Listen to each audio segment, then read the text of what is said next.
Hola, hola, buenos días a todos, saludos, les agradezco en esta nueva ocasión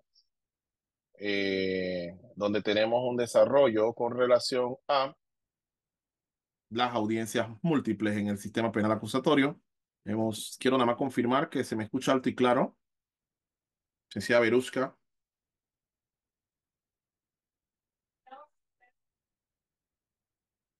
quiero confirmación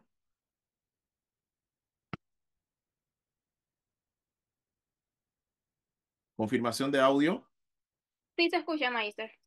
Ok, entonces, habiendo dicho eso, vamos a arrancar directamente con la clase de hoy, el seminario jurídico denominado audiencias múltiples. Las audiencias múltiples se van a desarrollar directamente y exclusivamente del sistema penal acusatorio. En estas audiencias múltiples nosotros vamos a verificar tres audiencias en común, tres audiencias particulares. Esperen un segundo.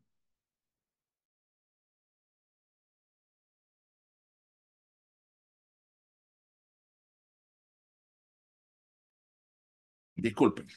Entonces, sí, las audiencias múltiples se van a desarrollar en el sistema penal acusatorio, el sistema de jurisdicción penal, el cual va a definir oficialmente cuál va a ser la dinámica que se va a desarrollar y cómo se va a desarrollar esa dinámica. Esa dinámica tiene un grupo de personas que van a estar directamente con diferentes roles, roles que van a determinar, por una parte, el Ministerio Público, que es ejercido a través del fiscal, por otra parte, la defensa privada, en este caso podría ser de la víctima, el cual va a ser denominado como el querellante o defensa de víctima. Y entonces, por último, sería el defensor público o el defensor privado, que va a representar los intereses de esta persona que está arraigada al proceso como indiciado. En primera instancia, ese indiciado lo que va a buscar es poder realizar una participación activa dentro del proceso como sujeto pasivo del proceso.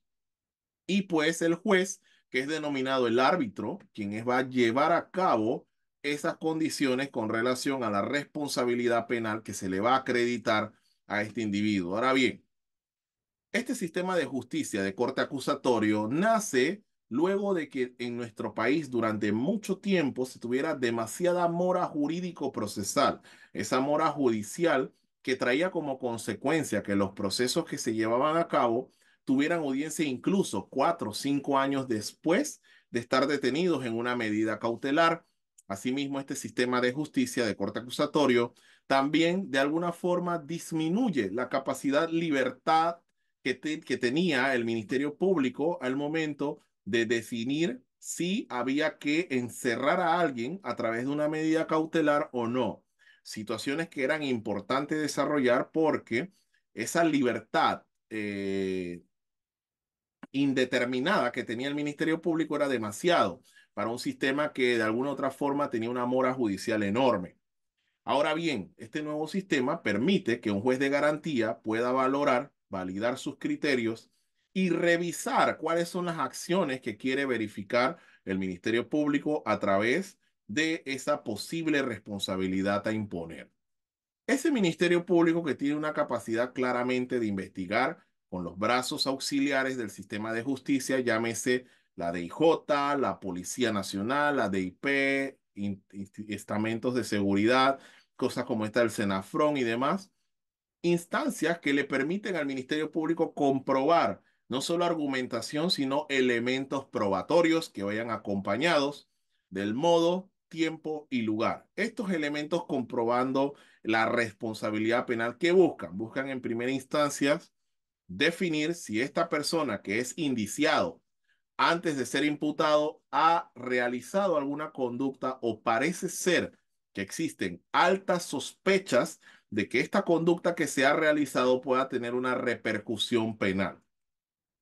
Este sistema, como le dije, garantista, tiene una particularidad. Se le dicen audiencias múltiples a estas tres audiencias que se desarrollan automáticamente dependiendo, en primera instancia, del tipo penal que se está desarrollando y asimismo dependiendo de la posible responsabilidad a imponer. Responsabilidad que va acompañada de elementos probatorios, elementos de matices de tiempo y asimismo la condición del agente captor, que en este caso sería el primer interviniente. El concepto del primer interviniente, ¿quién es? Es aquella persona que va a iniciar el procedimiento y que está en primer momento en el lugar donde ocurrieron los hechos, de forma tal de que esta persona pueda tener conocimiento puntual de aquellas situaciones que pudieron ya haber ocurrido, pero que le permitan a él tener una participación activa de lo que está aconteciendo para poder transmitir esa información a través del Ministerio Público y por ende en una audiencia donde su control horizontal va a poder definir que un juez de garantía determine si existe una posibilidad de aprehensión, si existe vínculo directo para la formulación de imputación y si existe mérito necesario para establecer medidas cautelares. Directamente entonces, perdón, luego de haber pasado a esta primera fase, pasa lo que se llama la audiencia de legalización de aprehensión. ¿Qué es la audiencia de legalización de aprehensión? Pues es el momento donde el fiscal trae como consecuencia una serie de recaudos y en esos recaudos entonces dejan de presente algunos aspectos de temporalidad. Temporalidad es el tiempo que tiene la fiscalía para colocar de presente este caso antes el juez de garantía. Es decir, que el Ministerio Público tiene solo 48 horas para poder poner de presente a un ministerio presente a un juzgado o un juez de garantía que pueda verificar si existe la posibilidad de declarar legal o ilegal una aprehensión. Esta declaratoria de legalización de aprehensión va acompañada entonces de una serie de formalidades establecidas en el Código Procesal Penal, específicamente en su artículo 233 de la aprehensión policial. Ahí se va a describir cuáles son los aspectos como por ejemplo la flagrancia y demás situaciones circunstanciales donde existe una responsabilidad. Ahora bien, el 234 también le puede explicar a grosso modo qué es la flagrancia y no es nada más y nada menos que el momento donde se está dando una consecuencia de delitos o una concurrencia de hechos que son contrarios a derecho y que clara está que la persona que va a aprender no ha perdido de vista a esta persona que está consumando o que está realizando estos actos ilícitos debidamente establecidos en la norma penal. Actos los cuales entonces van a traer como consecuencia que definitivamente se pueda realizar la apertura de un procedimiento para poder entonces traer la responsabilidad que corresponde, responsabilidad que va a tener definitivamente una organización por parte del Ministerio Público y esa organización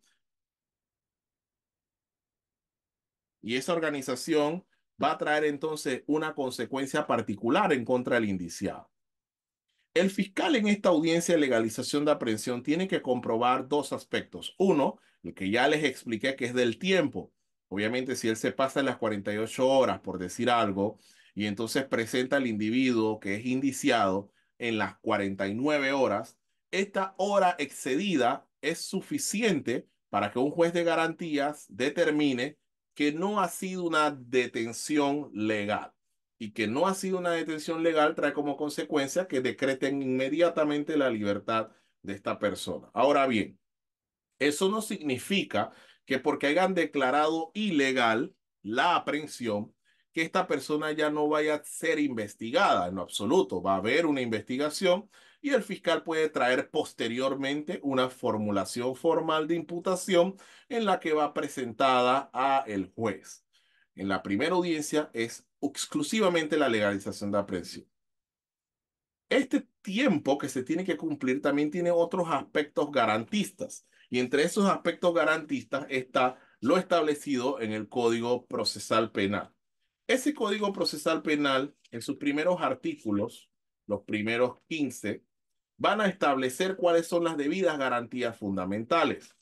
Entre ellas está el debido al respeto a los derechos humanos, la justicia en tiempo razonable, el derecho a no declarar contra sí mismo, la validez de la prueba, incluso el derecho a la defensa. Les invito a que se lean los primeros 16 artículos con el propósito de que puedan entonces entender cuál es la participación real o esos derechos garantistas del individuo.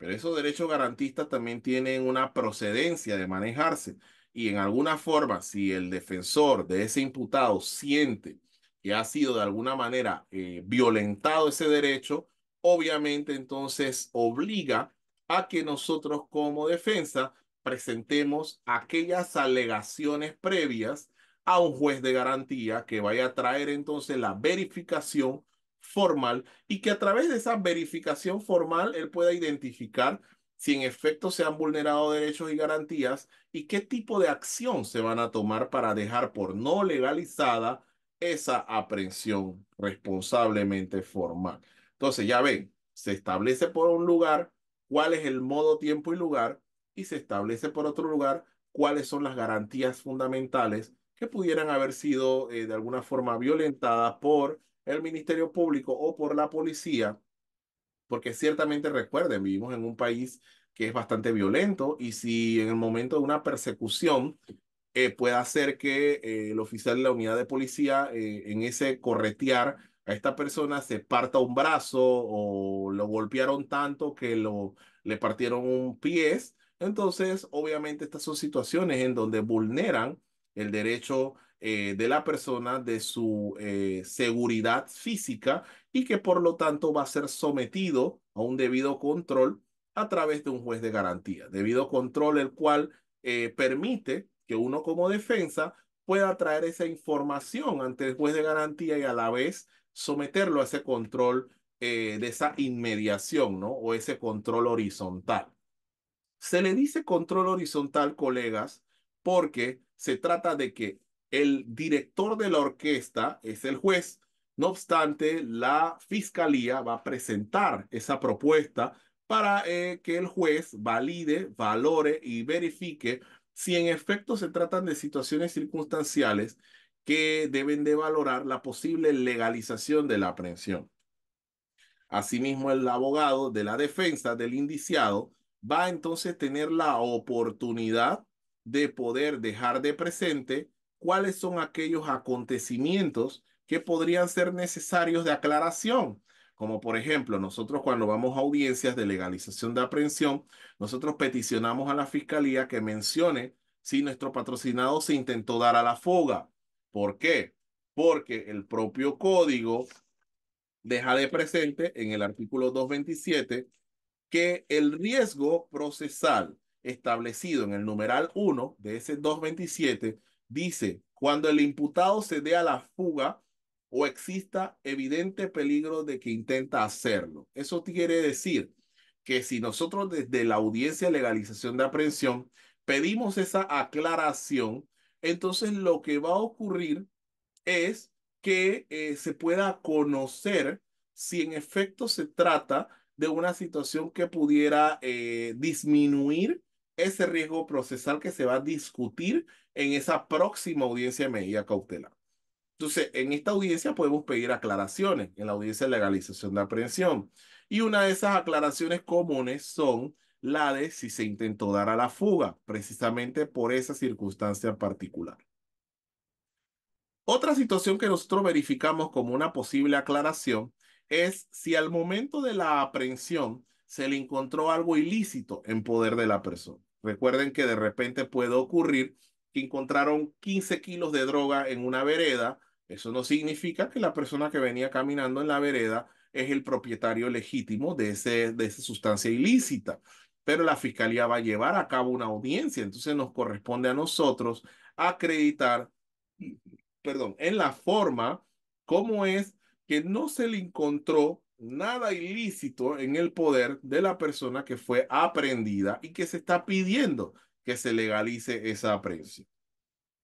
Entiéndase también que esas aclaraciones van a ser útiles para las posteriores audiencias. Aquellos abogados que de repente son litigantes, podría ser útil este tipo de aclaraciones que van a ser puntuales, porque digamos que se trata de drogas o digamos que se trata de posesión de arma de fuego y explosivo, este tipo de situaciones particulares van a permitir de que el individuo no solo tenga que defenderse, sino también que pueda tratarse de una situación en donde este individuo va a permitirse poder defender esa posible no responsabilidad. Entonces, trae consigo la necesidad de hacer ciertas aclaraciones que vayan orientando al punto de vista del juzgador, porque acuérdense que ese juez de garantía en el sistema penal acusatorio desconoce totalmente el expediente, la carpetilla, desconoce las circunstancias.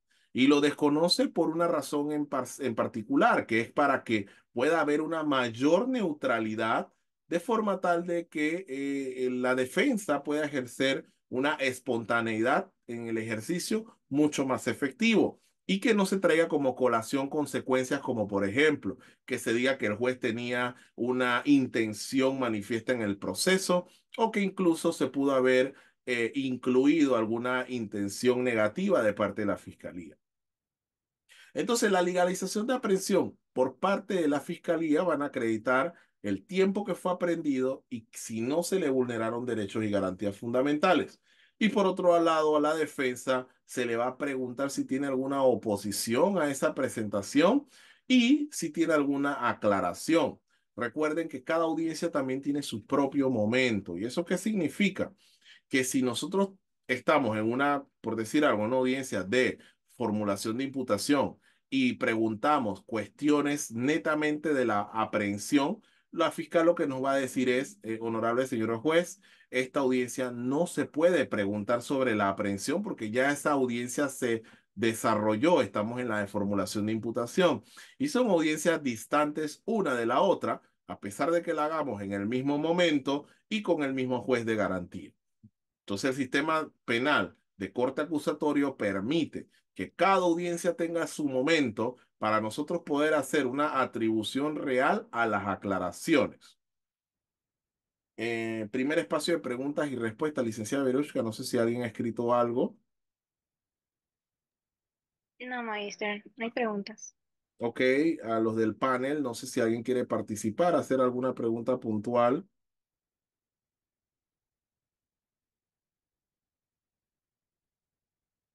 No, todo está entendido entonces. Qué bueno. Entonces, en ese orden de ideas.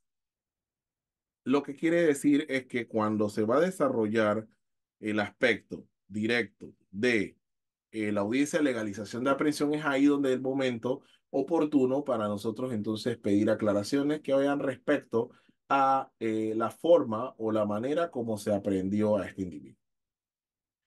Saliendo entonces de la audiencia de legalización de aprehensión, pasamos a la próxima audiencia, que es la audiencia de formulación de imputación. En esta audiencia de formulación de imputación, lo que maneja el tribunal es aquella circunstancia de modo, tiempo y lugar que permiten que uno pueda entender cuáles son aquellas situaciones particulares de la defensa y cuáles son aquellas situaciones particulares de parte de la fiscalía y que esta fiscalía a través de esa oralidad pueda exponer los hechos que se están siendo peticionados para ser investigados.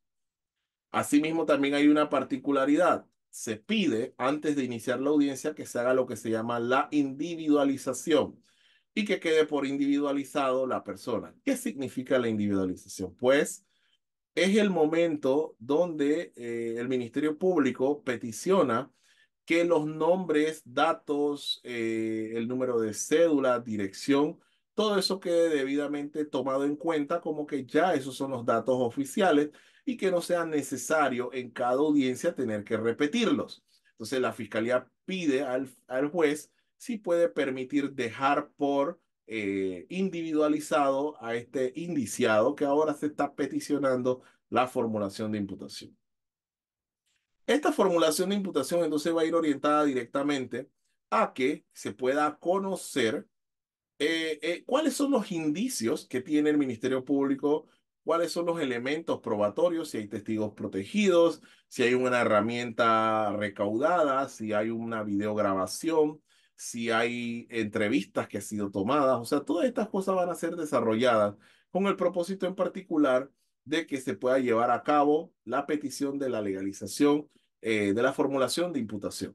Esta formulación de imputación también tiene que ir acompañada con el tipo penal, saber cuál es la condición de autoría que se le quiere responsabilizar y cómo esta autoría que se le quiere responsabilizar al individuo va a ser llevado a cabo. Entonces, en la formulación de imputación, lo que va a pasar es que se va a pedir en base al tipo penal que se está investigando, cuál es el grado de vinculación que siente la fiscalía que existe y que se quiere un término de investigación para que se dé inicio de una manera formal, de forma tal de que se conozca que las cuestiones de los plazos ya han empezado a ser cuantificados, plazos los cuales permiten entonces que el fiscal continúe esa responsable desarrollo de la investigación. El fiscal también tiene que llevar a cabo una parte motiva, que es la que va a describir cómo es que uno considera que existe un alto grado de vinculación y qué tipo penal se está pidiendo imputar. Es decir, que pueden imputar un delito como pueden imputar varios delitos. Podría decirle un ejemplo, digamos que una persona robó una gasolinería, pero robar esa gasolinería lo hizo con un arma de fuego. Y resulta que cuando lo hizo con un arma de fuego también se llevó a la cajera y la metió en el baúl. Entonces ahí vemos claramente que hay tres tipos penales. Uno, contra el patrimonio económico, que es en su modalidad de robo. Dos, vemos entonces contra la seguridad, vemos la posesión ilícita de armas y explosivos. Y tres, contra la vida, que es la parte del secuestro. Entonces la privación de libertad, que también está configurada ahí, entonces va a ser verificada y por ende va a ser entonces debidamente arraigada a esa formulación de imputación. Y esa formulación de imputación lo que va a buscar es que se incremente cada uno de los delitos con el propósito entonces de que se verifique esa orientación peculiar. Entonces, luego de que la fiscalía menciona sus consideraciones, le pide al juez de garantías que deje por formulada la imputación en el tipo penal antes mencionado sobre el plazo de los 6 meses. Comúnmente los fiscales no piden el plazo porque presumen que el abogado tampoco lo va a pedir y dejan que el juez a su sana crítica y su criterio sea el que lo valore. Luego de ese hecho particular, entonces el juez le da la palabra a la defensa para oponerse en caso de que exista alguna eventualidad que permita o sea necesario que esto pueda entonces tener oposiciones o aclaraciones. Comúnmente nosotros también en la empresa acostumbramos a hacer ciertas aclaraciones puntuales para poder entender que estamos anticipándonos a la medida cautelar, que es la audiencia que continúa después de esto. Entonces, entre las aclaraciones pedimos cosas como, por ejemplo, honorable señor fiscal, mencione cuál era la cantidad de sustancia ilícita que fue incautada. O mencione si esta cantidad de sustancia ilícita estaba fraccionada. O mencione si usted tiene testimonios de las personas que fueron víctimas de este delito. O mencione si cuando se le encontró el arma de fuego a nuestro patrocinado, si usted encontró un permiso de arma o si usted llamó al DIAS de parte del Ministerio de Seguridad para que pudiera relacionar el arma y poder describir cuáles son las modalidades del arma. O sea, estas son algunas de las preguntas que se nos permite realizar como aclaración, de forma tal de que entre estas preguntas entonces permita pues que uno pueda entender un poco más. Acuérdense que el juez va a escuchar a la fiscalía y no sabe qué está pasando con la defensa. Entonces obviamente tenemos que tratar de traer a colación en la mayor medida que pueda esas aclaraciones que permitan que el juez se empape un poco más de todos los acontecimientos que se están dando. Entonces, ya el juez estar empapado, claro está, que permite que uno tenga como un mayor manejo al momento de peticionar una oposición a la medida cautelar. Ahora bien, para los efectos de la formulación de imputación, también existe un aspecto particular, lo que le hablaba en antes, que era lo del plazo. El Código Procesal Penal nos menciona que también la defensa puede requerir un plazo de investigación, plazo el cual entonces puede condicionarse directamente a todos los aspectos de forma del proceso. Es decir, que el código permite que si uno quiere, pueda pedir menos plazo del tiempo, que es comúnmente el que se utiliza para la investigación. Es decir, que comúnmente nosotros si queremos ponérsela difícil al Ministerio Público, nosotros podemos entonces pedir que como quiera que sea, que se trata de una investigación y que el fiscal no ha pedido un plazo, nosotros consideramos que como ya se tiene la información de rigor, la mayoría de las pruebas están recaudadas, no hay razón para que se le coloque 6 meses de plazo de investigación, por lo que nosotros requerimos que se le coloque entonces un plazo de 3 a 4 meses de investigación. Eso obliga a que el Ministerio Público entonces se vea obligado a tener que correr con las pruebas, correr con las diligencias, porque obviamente si tiene un plazo recortado, también tiene un plazo recortado para las debidas diligencias. Y eso es importante para el proceso porque nosotros queremos obligar también al fiscal a que si en la eventualidad que nuestro cliente tenga una participación real en ese caso, entonces exista la posibilidad de que se nos otorgue un buen acuerdo de pena. Entonces, ese acuerdo de pena va a tener mucha compañía directamente con si existe una vinculación o no de parte del fiscal. Y esa vinculación va a depender también del tiempo. Entonces, por ello que es necesario recortar ese término y hablar de los plazos. Acuérdese que el plazo está establecido en el 291 y 292. Y en estos artículos le voy a mencionar que también le da la oportunidad a el defensor que pueda pedir plazos inferiores, como por ejemplo, fíjense, dice, siempre que las características de la investigación lo permitan, el juez de garantía, a petición de parte, podrá fijar un plazo menor al indicado en el artículo anterior para concluir la investigación, después de escuchar al Ministerio Público y adoptar las medidas necesarias con el fin de proteger las garantías de los intervinientes. A falta de esta petición, se entenderá que el fiscal se acoge al plazo ordinario para concluir su investigación, que es de 6 meses. Entonces, ya ven, el plazo es bien importante porque con el plazo vamos a saber cuándo se prescribe un delito, cuándo se da una investigación oportuna o cuándo tienes, cuánto tiempo tienes para practicar pruebas. Y en este orden de ideas, entonces también depende muchísimo si esta práctica de prueba conviene o no conviene. Entonces, una vez desarrollado la defensa y la fiscalía sus alegatos en la parte de la formulación de imputación, entonces pasamos a la deliberación. El juez entonces por su parte tiene que arraigar una responsabilidad y va a definir, uno, si considera que deja por formulada la imputación; dos, le menciona al imputado si entendió sus derechos y si sabe que ahora se le va a abrir una investigación formal, el cual va a tener una condición de imputado; y tres, que ya los plazos están definidos para el periodo de tiempo de 6 meses o la petición que ha pedido el defensor. Entonces, en este orden de ideas, cuando ya va desarrollándose, el juez deja por formulada la imputación y le pregunta al fiscal si existe alguna otra petición. Corresponde entonces al fiscal definir si esto en esta investigación quiere pedir medidas cautelares como un medio de arraigar a este individuo a la investigación o si considera que no es necesario medidas cautelares. Entonces quiero que sepan que no siempre colocan medidas cautelares, eso es una acción o una capacidad que queda libre del fiscal y que si él no considera necesario tener que presentar una audiencia de medida cautelar, entonces claramente estamos ante un criterio que, como no es necesario esta situación particular, él no necesita entonces una medida cautelar. Pero sí le quiero hacer claro de que usualmente siempre piden medidas cautelares cuando se trata de un delito que supera los 4 años de prisión.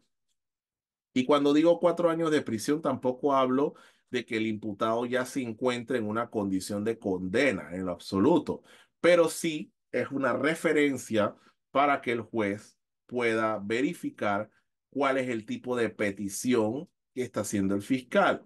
Y cuando hablo de referencia, ¿a qué me refiero? Pues recuerden que cuando el fiscal habla, por decir algo, tráfico internacional, que es de 15 años. Ellos van a mencionar eso como si fuera tan grave la situación de que era en un puerto de la localidad o era en un aeropuerto, o sea, territorio que conforme esa circunstancia particular de que pueda ser trasladado esa sustancia ilícita a otro país. Y por esa razón en particular, la norma le permite que él entonces pueda condicionar la posible pena a imponer en una pena grave, ¿no? O gravosa, en este caso, con este orden de ideas. Entonces, siempre y cuando se trate del monto de esa pena a imponer, el fiscal va a utilizar sus argumentaciones para poder presentarla a el juez de garantía y que éste la compre, ¿no? Claro está, con el propósito que al verificar que se trata de una realidad jurídico-procesal, pues ellos vayan a recibir y aceptar esa formulación de imputación como propiamente válida. Pasados ahí, entonces pasamos a las medidas cautelares. No sé si hasta aquí alguien del panel quiere opinar o hacer alguna pregunta. Vamos bien rápido, sin opiniones. Quizás estoy muy claro también, no sé.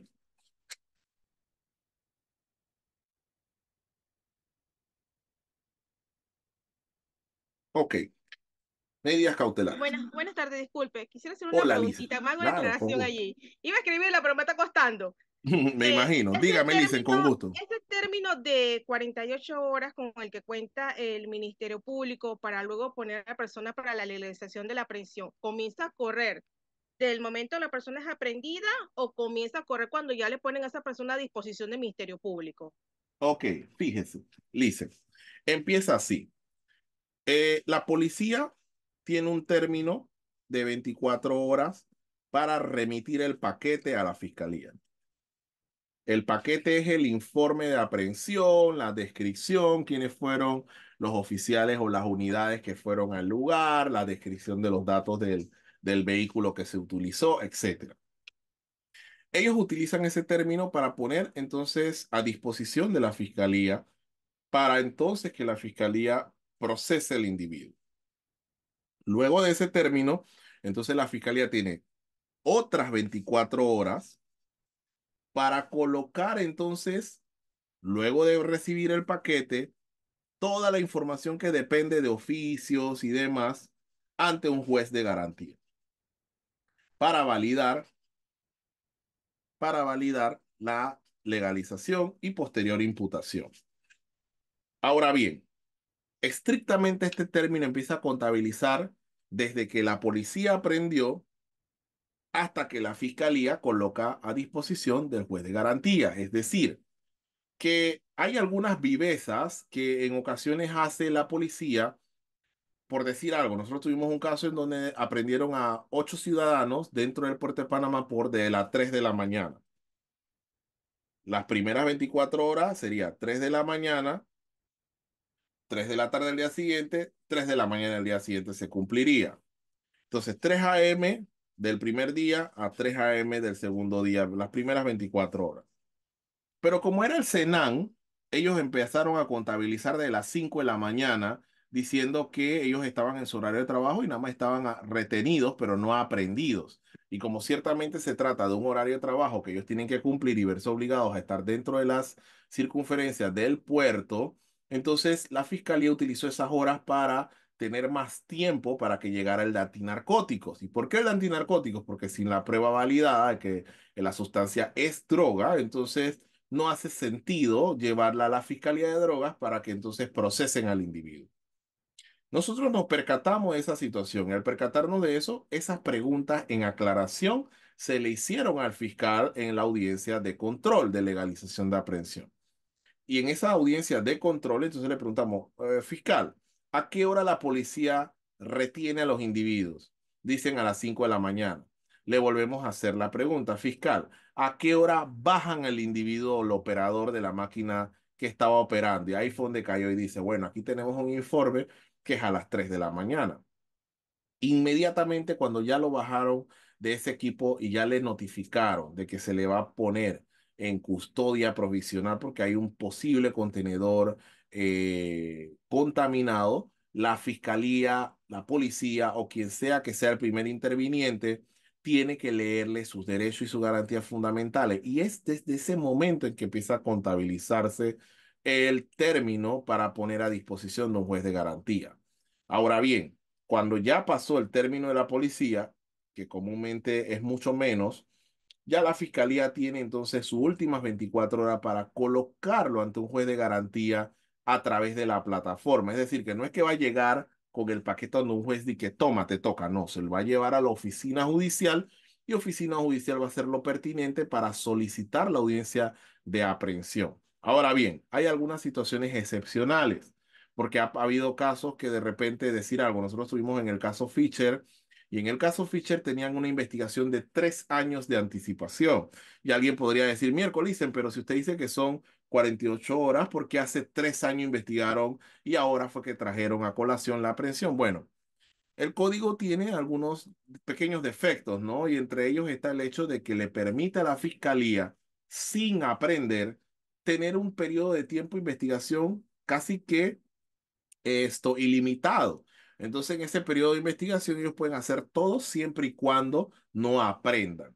Cuando ya aprenden, si entra a tener el término. Otra excepción también es, por ejemplo, pasa bastante en los procesos de violencia doméstica, en donde la persona, la dama pone su denuncia, él me pegó, lo notifican de una medida de protección, pero la fiscalía no pide imputación ni nada. No pide imputación ni nada, a menos que se trate de algo grave, ¿no? Pero no pide imputación. Y un año después, entonces pide la imputación. Y uno queda ahí que miércoles, pero no eran 48 horas. Bueno, es que las 48 horas empiezan a contabilizarse única y exclusivamente cuando se va a comprometer una garantía fundamental que es la libertad ambulatoria. Acuérdense que esa libertad ambulatoria es un derecho constitucional y ese derecho constitucional para verse comprometido jurídicamente, entonces empieza a identificarse con el Código Procesal Penal y esa aprehensión. Y al momento de esa situación particular es que empieza a corresponder que solo tienen 48 horas para aprender. Te disculpe, Lice, me excedí un poco, pero es que quería explicar de los aspectos de todos los escenarios posibles. No sé si le No, no, respondí. no, está bien. Pero otra cosita.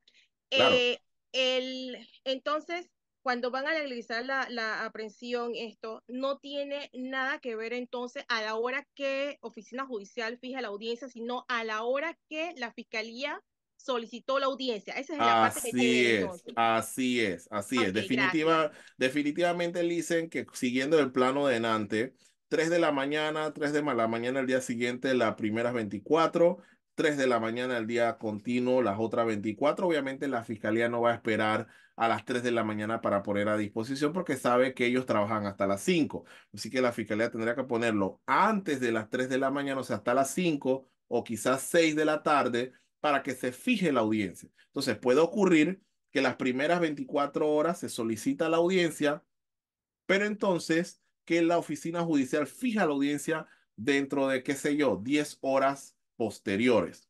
10 horas que se salen del perímetro de las 24 horas. Única y exclusivamente la fiscalía va a decir estas palabras. Honorable señor juez, nosotros dentro del término anunciamos la solicitud de la audiencia de legalización de aprehensión y se fijó posterior, lo cual nos permite que estemos dentro del término, porque puede ocurrir que de repente el individuo que está siendo indiciado esté hospitalizado y que no se puede hacer la audiencia en ese preciso momento porque no pudieron trasladarlo. El juez puede hacer una excepción en ese momento y de repente, por conocimiento que se encuentra dentro del término, puede ocurrir de esa manera. Así es, Lice. Ahora sí, Sí, muchas gracias. excelente. Licenciada Jolie, con mucho gusto. Dígame. Bueno, sería solamente un comentario más que todo. Claro. Bueno, eh, usted indica que podría excederse, sin embargo, me parece que se manejan de la siguiente forma. Son 48 horas y ellos tratan de poner a disposición en las primeras 24. Como el sistema en teoría es ininterrumpido, No le escucho. Se le cortó. No se le escucha, Licen.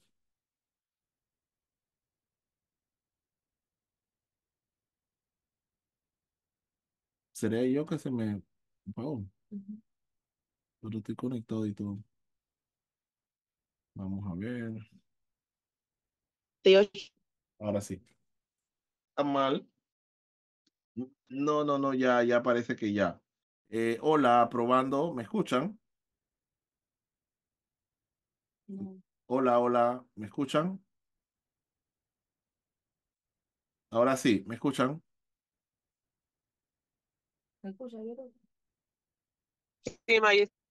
Hola, hola. Sí, licenciada Yoli, qué pena, disculpe, hubo un problema de conexión. Quedé en la parte de es una justicia, un sistema ininterrumpido. Ahí quedamos. Bueno, yo pues. Sí, disculpe, sí, como no Ajá, sé, tengo problemas con la red. ajá. Sí, Ok, lo que decía que como ajá, ellos tienen personal en turno, tanto el Ministerio Público como órgano judicial, por tanto, dentro de las primeras 24 horas que ellos tienen para poner a disposición, o sea, son 48 en total, pero ellos tratan de poner en las primeras 24 a disposición, ¿no? Y Oficina Judicial trata de, en las siguientes 24, fijar lo que es la audiencia, eh, de forma tal de que siempre quede dentro de las 48 horas. claro, claro, claro que sí, así es. Bueno, ¿alguna otra participación en el panel? Con gusto.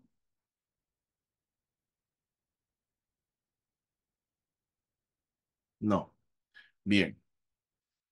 Ciertamente, habiendo pasado la parte de los plazos y demás, que es bien importante, porque la verdad es que hay que tantos conceptos. Yo he visto hasta amparo de garantías que han salido favoreciendo, pues, por el hecho de esa legalización o ese control de legalización. Claro está, todos tienen razón. En efecto, se trata de estar parejos, pues, dentro del término para que se pueda cumplir, pero como les mencioné, hay muchas excepciones. Nosotros hemos participado en muchísimas excepciones de ella máxime cuando se trata de casos de alto perfil.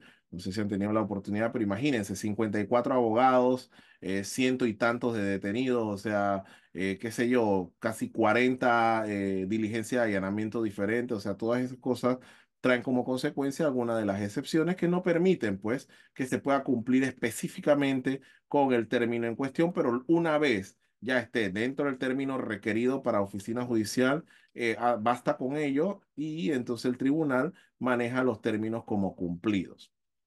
Ahora viendo la parte de las medidas cautelares. Ciertamente, colegas, como mencionaba, siguiendo el orden de ideas que les mencionaba en este acto, las medidas cautelares son una herramienta. Y como toda herramienta, ya se utilizan con un propósito en particular. Y ese propósito es poder mantener arraigado a este imputado que va a ser investigado a través de la fiscalía de forma tal de que se pueda controlar. Y se pueda controlar el hecho de que no se, o sea, no se interrumpa ese plazo y que al estar interrumpido ese plazo, esto la fiscalía pueda llevar a cabo una investigación oportuna y que no pase lo que pasaba en el sistema inquisitivo. Yo vengo del sistema inquisitivo y muchas cosas en el sistema inquisitivo, como por ejemplo audiencias tardías, práctica de pruebas tardías, el Ministerio Público tenía ciertas responsabilidades que no tenía un control debido, se tenía que presentar a través de incidentes en el registro único de expediente, o sea, muchas cosas que se vienen a disminuir o minimizar con este nuevo sistema de corte acusatorio.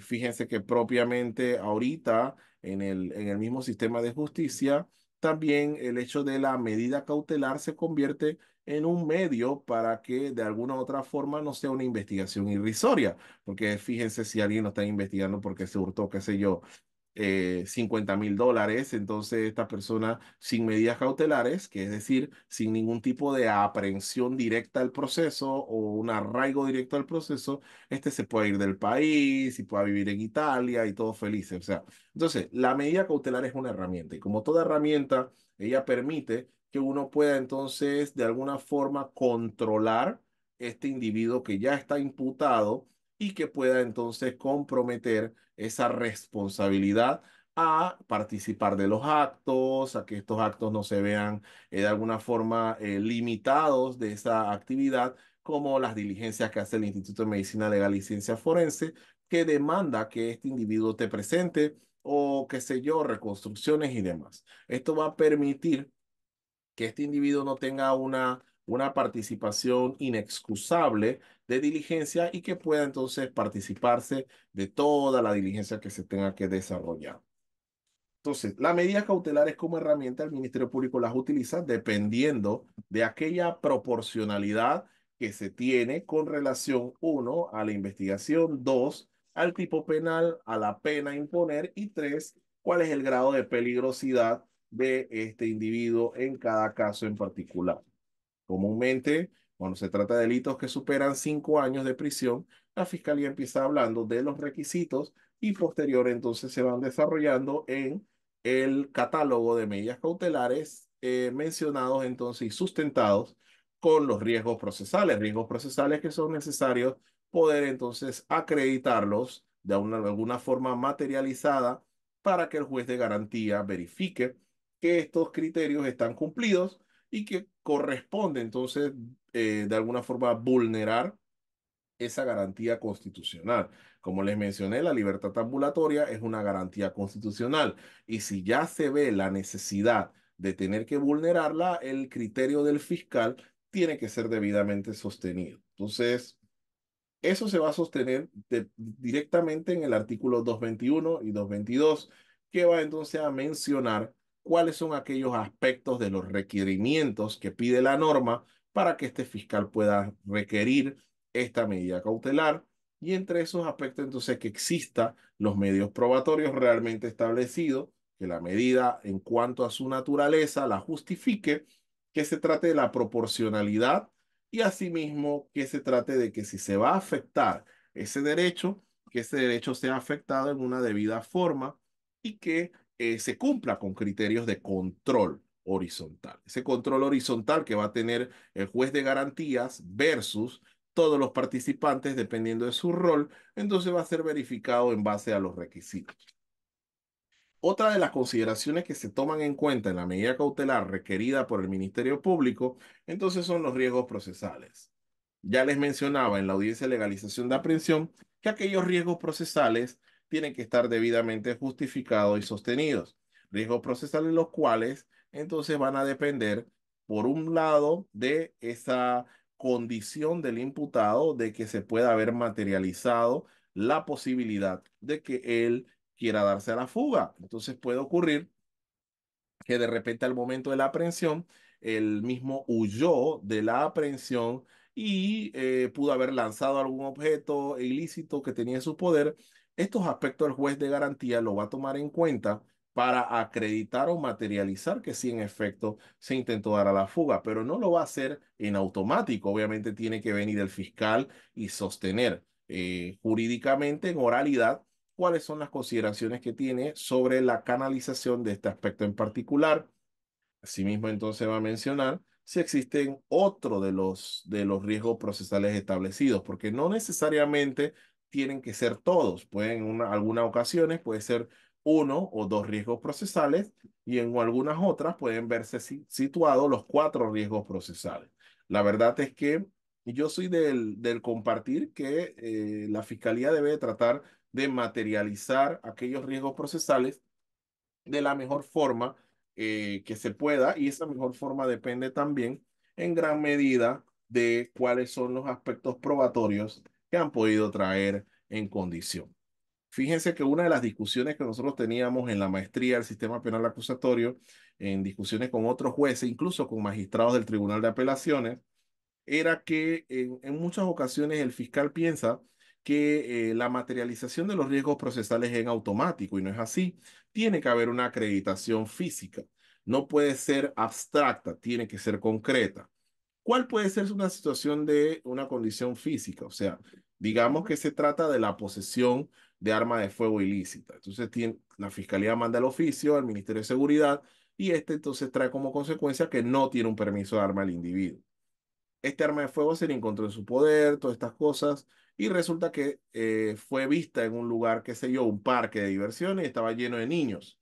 El fiscal va a utilizar esas circunstancias para arraigar, acreditar de que la peligrosidad para la sociedad se encuentra vulnerada porque era un día soleado, era un parque, habían niños. O sea, él va a utilizar esa retórica para vender esa idea al juez y que el juez de alguna forma entonces no solo la compre, sino que la valide en criterios de proporcionalidad para establecer que como existe ese riesgo procesal, la medida cautelar más idónea para ser establecida, entonces sería la de detención provisional. Asimismo, cuando se trata, como por ejemplo en el numeral 3, que se trata de peligro para la sociedad o riesgo por pertenecer a organizaciones. Muchos fiscales, y me ha tocado, amigos que estuvieron en la maestría conmigo, que están ahora en el doctorado también, nos ha tocado decir que, por ejemplo, como ellos están investigando un caso de antipandilla, ellos piensan que en situaciones de piloto automático, él puede ya presentar a un individuo como riesgo a la sociedad por pertenecer a una comunidad o una organización criminal y no es así. Eso tiene que estar debidamente acreditado con una sentencia en firme, porque acuérdense que existe lo que se llama la presunción de inocencia. Entonces, ciertamente, para poder comprometer esa presunción de inocencia, si vas a hablar de riesgo a la sociedad por pertenecer a organizaciones criminales, tiene que haber una condena anticipada de que fue condenado a participar o a estas cuestiones de asociación ilícita para delinquir. De lo contrario, entonces esto no puede ser utilizado como una base para materializar y lo que va a ocurrir es que el juez de garantía va a mencionar que no ha sido acreditado y por ende no va a validarlo como un riesgo procesal presente o latente en el proceso. Y por último, entonces está el riesgo procesal número 4, que menciona cuando existen peligros para atentar contra la víctima. Comúnmente esto ocurre en nuestros casos de violencia doméstica, en donde la denunciante, que es la propia víctima, que obviamente vive con esta persona que está siendo imputada por violencia doméstica, ese acceso a ella compromete esa seguridad. Y si la modalidad como se da ese delito trae como consecuencia una naturaleza agresiva, violenta, corresponde al juez verificar si no existe otra medida propuesta, quizás por la defensa, como un depósito domiciliario en otro lugar o la cuestión de el brazalete electrónico que pueda permitir al sistema verificar puntualmente dónde se encuentra este señor con ese GPS y demás, ¿no? Entonces, cada riesgo procesal, lo que quiero decirles es que no puede ser solo mencionado, tiene que ser debidamente acreditado en la modalidad y la manera que está siendo expresado y que sea compatible con la naturaleza del delito investigado y con la gravedad acreditada que se haya dado. Entonces, esta compatibilidad se va a dar siempre y cuando se trate de un delito en igual condición.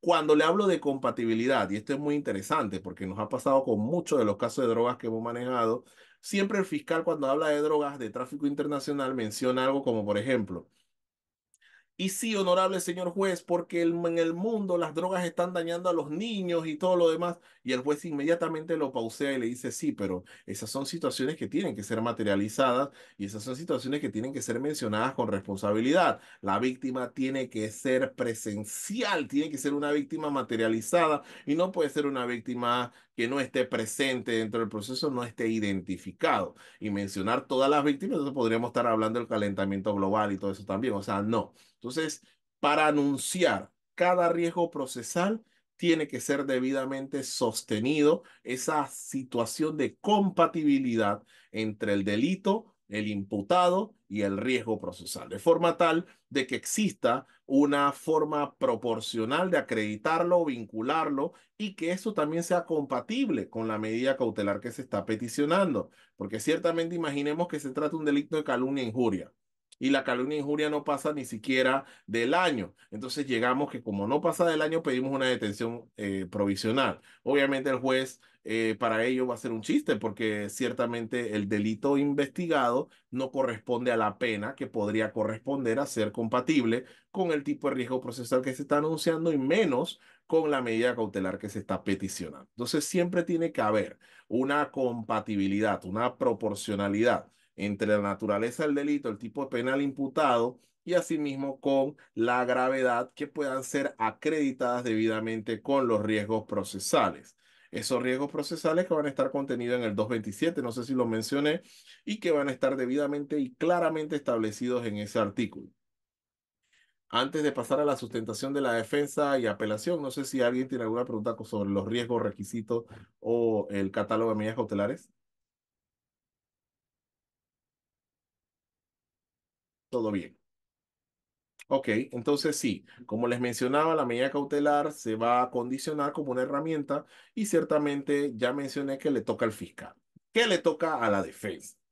En esta ocasión sí la defensa tiene una oportunidad en gran medida de poder sustentar cuál es su valoración. Aquí sí ya no se trata únicamente de sostener criterios de aclaración o oposición, sino más bien se trata de ya una sustentación de alegaciones en donde la defensa va a justificar cuáles son aquellos arraigos procesales que tiene para poder comprobar la estabilidad de su cliente, para poder comprobar que pueden comprometerse a proponer una medida cautelar más sostenible o menos severa que la detención preventiva y que pueden atribuir que esa medida también cumple los fines del proceso y que también cumple la situación de necesidad con relación a la investigación. Siempre y cuando que uno se concentre como defensa en esos criterios, en los fines del proceso y la necesidad del mismo, estamos destinados a tener una medida cautelar proporcional y que vaya acorde a la necesidad del proceso. Entonces, ciertamente en ese orden de ideas, el defensor debe de empezar sustentando cuáles son los arraigos laborales, procesales y asimismo familiares, de forma tal de que atribuya el nivel de responsabilidad que tiene su cliente. Luego de eso, entonces también puede desarrollar los criterios de modo, tiempo y lugar, que son elementos probatorios que también, indistintamente de la fiscalía, ha podido recaudar como medios de prueba, entrevistas, testimoniales y demás, de forma tal de que ayude a disminuir esa vinculación que ha presentado el fiscal como válida. Y por último, entonces, mencionar todos aquellos criterios que considera son oportunos y necesarios, porque recuerden que en la eventualidad de que el juez de garantía natural o de primera instancia no corresponda a una medida cautelar que permita solventar las necesidades de nuestro patrocinado, entonces existe la capacidad como defensor o fiscal de anunciar apelación y se tiene o en el acto para hacerlo o posterior 2 días pasadas la audiencia, lo que significa que permite que uno lo pueda hacer oral o escrito, pero que también puedas ir preparando todo el escenario de la apelación. ¿Y por qué le menciono todo el escenario de la apelación, colegas?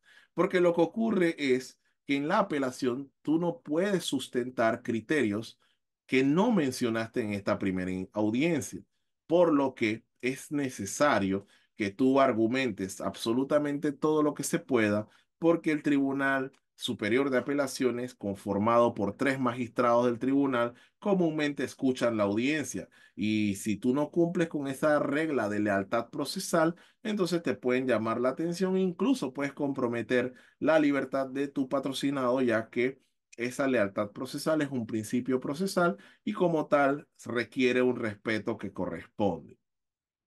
Ciertamente, entonces, el defensor debe de sustentar cuáles son los criterios que él comparte, cuál es la proporcionalidad, qué riesgos procesales el fiscal sí ha comprobado, qué riesgos procesales no están atribuidos. Quizás incluso puedes hablar hasta de jurisprudencias, criterios ya establecidos por parte de la Corte, por parte del Tribunal Superior de Apelaciones, de forma tal de que se tenga un contenido mucho más pragmático, sostenible y reforzado con relación a la medida cautelar y por ende entonces recomendar del catálogo de la medida cautelar, es decir, del 224, una que sea menos severa, pero que también ayude al juez a decidir que si no va a optar por la medida peticionada por el Ministerio Público, va a optar por una medida que sí sea justificable o que permita que pueda entonces ser válido el hecho cierto de que se va a cumplir y que con los fines del proceso pueda desarrollarse la investigación de una buena forma y que no hayan interrupciones innecesarias. Asimismo, también en la medida cautelar vamos a traer a colación aquellas aclaraciones que hicimos tanto en la primera audiencia de legalización de aprehensión como en la audiencia de formulación de imputación. Y en estas informaciones que vamos a traer como consecuencia de esas aclaraciones van a permitir también ayudar al juzgador a que pueda verificar si existe un refuerzo propio de parte de la fiscalía con relación a su teoría del caso o si no existe un refuerzo propio de parte de la fiscalía con esta teoría del caso. Entonces permite que uno pueda también traer como colación esa teoría del caso reforzada a través de esa oralidad sostenible. Procuren tampoco divagar tanto en el mismo hecho, porque a veces puede confundir un poco cuando estamos dando muchas vueltas con relación a la oralidad. Es decir, que un muy buen abogado penalista o un muy buen fiscal tiene que tener una capacidad de oralidad, pero a la vez también una capacidad resumida de esa oralidad, de forma tal de que sus planteamientos sean puntuales, específicos y no den vuelta en retóricas que no traen como ninguna información relevante, ¿no? O por lo menos que tenga contemplado el modo, tiempo y lugar. ¿Preguntas hasta aquí, colegas? ¿Sí? ¿Alguna comentario también? Puede ser. Licenciada Yoli, Karen Ábrego, Betsaida, nadie. Miércoles. Ok, entonces esto, en ese orden de ideas, lo que busca la medida cautelar como una herramienta como tal es poder dejar establecido cuál es la modalidad por la cual el individuo imputado va a participar de la investigación y esa investigación entonces va a llevar a cabo una responsabilidad de parte del fiscal y un control que va a llevar a cabo entonces el Ministerio Público para aquellas diligencias que se van a realizar, diligencias que dentro de ese término, entonces van a permitir que se pueda entonces cuidar responsablemente las garantías fundamentales y que esas garantías fundamentales no sean sometidas a situaciones de compromiso o controversia que vayan en contra del debido proceso, las garantías fundamentales, derechos humanos y demás. Ciertamente también hay una realidad. Uno no he hablado de que existe la posibilidad de que la víctima tenga su querellante. Y en muchas ocasiones como abogados privados somos querellantes. Y como querellantes nuestra participación es también reforzar la teoría del caso de la fiscalía. Es decir, que entonces en la audiencia media cautelar como querellantes nosotros también tendríamos la oportunidad, perdón, siguiendo claro los parámetros del Ministerio Público, porque nos ocurrió una vez con un abogado muy famoso, uno de los de Martinelli, que decía que la fiscalía había pedido medidas cautelares muy eh, como dóciles.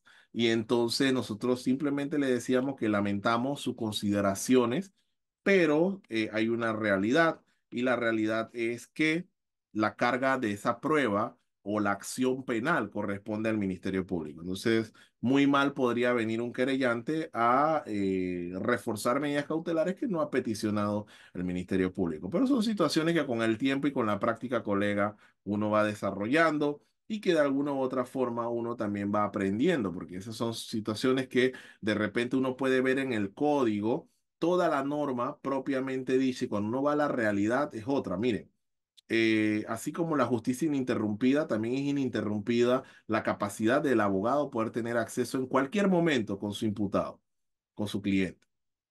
Y uno va en domingo a las 7 de la noche y eso no va a pasar. Tú tienes que seguirte las reglas del sistema penitenciario.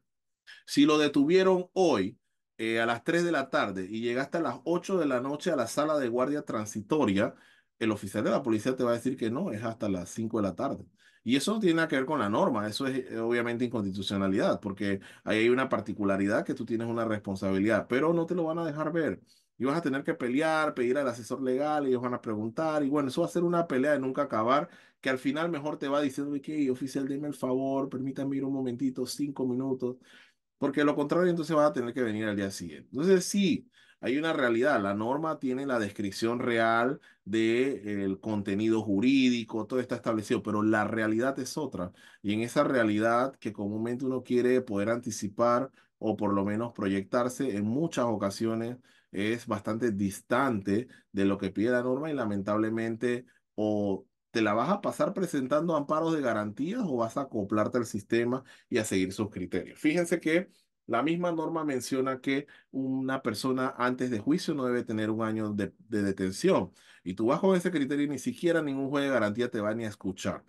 Y después de eso te vas entonces al Tribunal Superior de Apelación y puedes hablar lo que tú quieras. Mejor sustenta tu teoría del caso sobre otros criterios, pero le vas con el término del año y ni siquiera te van a escuchar.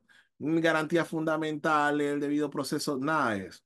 Porque no sé, quizás pueda ser que se trate de una situación de que no quieren comprometerse, de que los otros casos que también tienen más de un año y que todavía no han llegado a juicio, o de repente porque el juicio te lo pusieron en el 2025 y tú quedas disque miércoles, pero yo voy a quedar detenido hasta el 2025, entonces van a pasar 2 años. ¿Y cómo voy a quedar yo con la medida cautelar si estoy detenido? Entonces son situaciones, colegas, que con el tiempo vamos a tener que ir superando y de repente como profesional saber qué ofrecer y qué no. Porque eso también es un compromiso relevante. Decirle a un cliente algo que tú vas a ofrecer porque tú leíste la norma y eres muy intelectual y después te vas a ir a la realidad por no tener experiencia en la realidad jurídica y entonces que pasa el tiempo y ese cliente te diga, sí, pero tú me dijiste cuando me cobraste que esto iba a pasar, que esto iba a pasar y hasta ahora nada de eso iba a pasar. Y tú digas, sí, pero el juez que nos cayó mal o el fiscal que tenemos es muy malo. Eso no va a ser ni profesional ni responsable. Creo que hay una realidad importante que es valorar el proceso como tal y eso solo se valora en la experiencia con el tiempo y también conocer los puntos de vista objetivos tanto de la Corte Suprema, del Tribunal Superior de Apelaciones y de la orientación, pues, de los puntos de vista de los jueces de garantía, orientación que está organizada ya a un criterio más que general que decir directamente sobre la norma. Claro, la norma te dice que tienen que sustentar sus consideraciones con relación a los puntos de vista, pero ellos te pueden decir 2 párrafos y hasta ahí. Y esas son sus consideraciones, porque la norma tampoco los obliga a que hagan 500 párrafos, ¿no? Pero son cosas como esas que con el tiempo uno va superando y que de repente va conociendo ya en la experiencia. Entonces yo les hice la pregunta de que si tenían alguna inquietud o aclaración, no sé, última oportunidad para eso, si no, entonces terminamos por el día de hoy. Vuelvo a preguntar. En el caso, vamos a decir, de una persona que sea aprendida, pero vamos a decir que es un caso de droga, con 10 carrizos, vamos a decir 10 carrizos. No se le encontró dinero, pero venga el Ministerio Público y diga que le van a Maldita imputar mecha. por posesión agravada. Nada más, Ajá. o viendo esto, nada más 10 carrizos y sin dinero, posesión agravada. ¿Cómo puede hacer uno para que, porque uno sabe que eso no es agravado, sino es que es una posesión simple? ¿Cómo hace uno como defensa para que ese tipo, delito que fue posesión agravada que impuso el Ministerio Público sea variado a lo que realmente compete, que es una posesión simple? Ok, digamos, por ejemplo, Licen, que me dice que son varios carrizos. Entonces, tengo que entender que está fraccionada. Entonces me dice que no le encontraron dinero, así que no hay dinero judicializado. Pero entonces uno de los policías dice que sí, que es habitual que él llegue a ese lugar y que él venda. El hecho de que él venda condiciona entonces a lo agravado. Me preguntas cómo nosotros podemos contrariar ese hecho. Bueno, vamos a irnos al peso.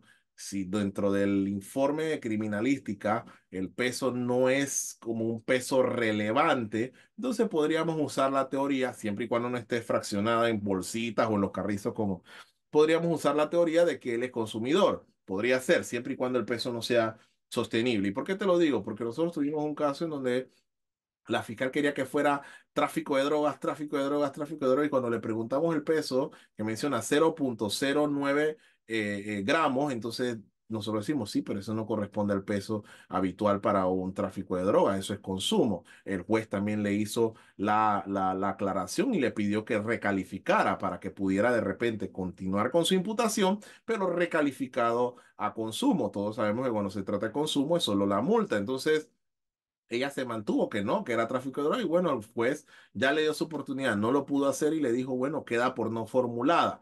Eso no significa que pueda regresar a formular imputación entonces por consumo. Ahora bien, estrategias de teoría del caso. ¿Qué me dices? ¿Cómo podemos disminuir esa particularidad para que entonces no quede esa forma del agravado en el proceso? Empezar a orientar la teoría del caso. Es decir, que, bueno, hay que ver las circunstancias. Se le encontró encima de su poder, se le encontró en un paquete, se encontró en una vereda. O sea, todo eso va a tener que ver con la orientación del modo, tiempo y lugar. ¿Cómo tú vas a orientar la orquesta? Entonces cambiemos la teoría. Puede ser que, digamos, veníamos de un parque, era un día de la noche y entonces venía caminando, se encontró una bolsa y para que no cayera en manos de los niños, por eso fue que la botó a la basura. Estoy siendo irónico para el planteamiento. Entonces tú para corroborar eso, ¿cómo haces? Bueno, colocas a 4 personas en ese parque, vamos a colocar 4 entrevistas distintas que coincidan en modo, tiempo y lugar y que digan que en efecto, desde que yo entré al parque era de día, a las 4 de la tarde, estábamos todavía en una sesión de fotos, eran las 8 de la noche y vimos esa bolsa mal puesta ahí. Dice la fiscalía, pero nosotros no encontramos ninguna bolsa. Era un paquete que se le encontró encima. Entonces, ¿qué vas a hacer con tus testimoniales? Bueno, sí, había una bolsa, el señor que venía caminando vio la bolsa y quiso preguntar si era de alguien. Cuando hizo así, abrió y vio que habían algunas cosas que parecían sustancia ilícita y la agarró para llevársela a botar, por decir algo. Había un botadero y ahí fue donde se da la aprehensión, por decir algo. Entonces nos tocaría a nosotros hacer también una inspección ocular para que se identifique un botadero, hacer una evaluación para que casualmente encontramos la supuesta maleta y que estas 4 personas que estaban en el parque en ese mismo momento identifiquen la maleta claramente. Licenciada, todo depende de la astucia con la que tú puedas recrear el escenario que tú necesitas. Ciertamente para la fiscalía ya recrearon su escenario. Yo me encontré con un caso de crimen organizado en donde el fiscal tenía chats y en los chats decía cosas como, por ejemplo, y que dije, hey, ¿tuviste la cuestión? Mataron al otro en Vía España y nosotros qué. Y ese chat lo utilizó para formular imputación. Y cuando nosotros vamos al chat, ¿cuántos nosotros no hemos hablado de memes, de quién le están robando, de viste el video, de yo no sé qué?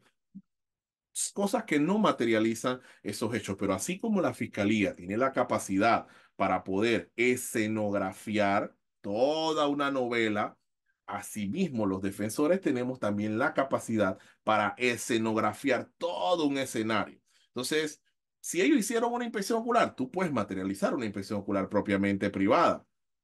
Si ellos tienen testigos protegidos, tú no tienes la obligación de develar a tus testimoniales. Tú puedes tomar también entrevistas en tu oficina.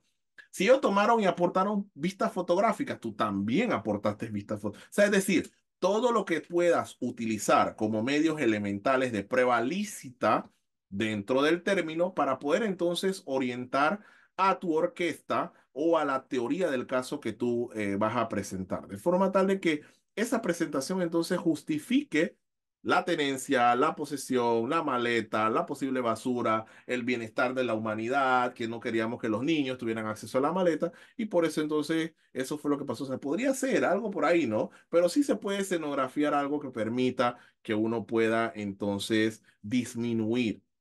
Ahora bien, acuérdense que hay algo bien importante. Cuando a la fiscalía le cambian las medidas cautelares de detención a, por decir algo, depósito domiciliario, eso inmediatamente disminuye la vinculación, porque la vinculación se da acreditada con la medida cautelar. Ese nivel de medida cautelar grave se va poniendo a medida de que se va agravando esa condición de vínculo al proceso como tal. Entonces, si tú disminuyes esa medida cautelar, automáticamente disminuyes la vinculación. Por eso entonces significa que vamos a concentrarnos en la fase de investigación para cambiar la medida, de forma tal de que al cambiar la medida también disminuyes esa vinculación. Y es por lo tanto que en la teoría del caso, en un juicio con tus prácticas de prueba, tú vas a tener muchísimas más ventajas que si nunca te concentraste a modificar la medida cautelar, pero te fuiste hasta el final con una detención preventiva. Algo así. No sé si sirvió de algo, Lice. Sí, sí, sí, sí, gracias. Excelente, podemos reunirnos con gusto o chatear. Me apunta mi número 6565-6605. Me pasa el expediente, le echo una ojeada para ver cuál sería la teoría y te puedo colaborar. Sin costos, por cierto, ¿no? Eso no pasa nada, somos abogados, estamos para colaborarnos. ¿Alguien más? ¿Opiniones? Todo bien, entonces le agradezco la participación, colegas. La verdad es que aprendemos aquí todos. Mi equipo de trabajo va a estar comunicándose con ustedes para la referencia del curso y asimismo el audio Espero que tengan un muy feliz fin de semana y que tengan una feliz Navidad en caso de que no nos veamos ni nada para esos efectos de la Navidad. Tengan buen día, manejen con cuidado, las calles están llenas, bye bye, cuídense. Ah, ok. Sí, el número 6565 6605. Ese es mi celular de trabajo, pero ese es el que reviso más que el personal. Así que esto, ahí me escriben y yo inmediatamente conversamos de lo que usted considere. Me gusta hablar de expedientes, me gusta el oro, así que vamos con todo. Un gusto. Gracias, Magíster. Claro, un Gracias. gusto, licenciada Stephanie, Muchas gracias. un gusto conocerlos a todos. Acuérdense, así como la fiscalía se apoya, los defensores también. Yo no soy egoísta y a mí me gusta estar en todos los bochinches. A mí me encantan los bochinches de casos. Esos son donde está la plata y donde está la orientación. Así que con gusto. Cuenten conmigo si necesitan un modelo, de repente una orientación para las prácticas de prueba. Licenciada Vierushka, a la que lo pida, le puedes pasar de repente un modelo de entrevista para que sepan cómo se desarrolla una entrevista en el sistema y con gusto. Un placer acá de Colón, pues. Un gusto, licenciada Gracias. Betsaida. Saludos. Bien, bien, Hasta bien. luego. Gracias, profe. Bye bye, bye bye. Ey, eso de profe me hace sentir bien viejo. Nada de eso. El costumbre. Está bien, está bien, está bien, está bien. Hasta luego. Bye bye, bye bye.